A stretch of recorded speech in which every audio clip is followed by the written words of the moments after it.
ရုပ်နဲ့နာနှစ်ခုပေါင်းစပ်လိုက်တော့မှလူဟာ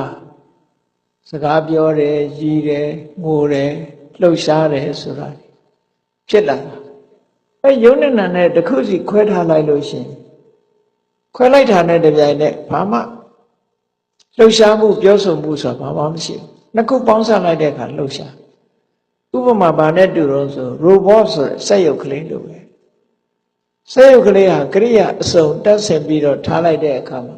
သူကလှုပ်ရှားတယ်သွားလာတယ်ပြောဆိုတယ်ဒီလိုလုပ်နိုင်တာအဲတစားစီဖြုတ်လိုက်မယ်ဆိုလို့ရှိရင်တော့သူဟာ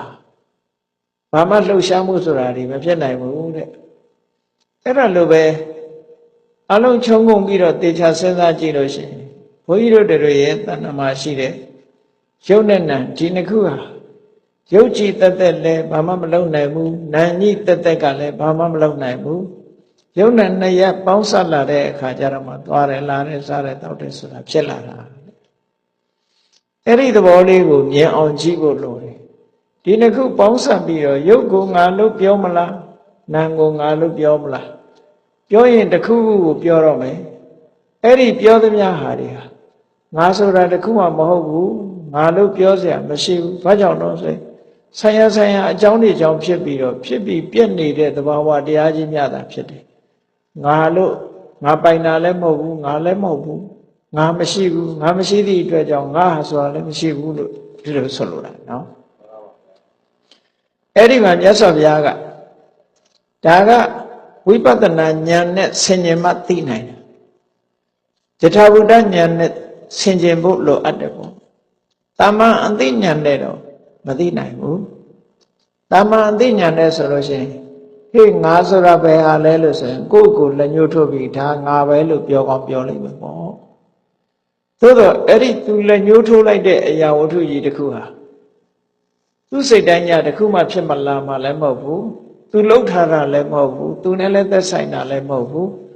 သူ့တဘာဝအတိုင်းသူဖြစ်ပြီးတော့ပြက်နေတဲ့အရာကြီးတစ်ခုပဲဘာနဲ့ဥပမာတူတုံးဆိုလို့ရှိရင်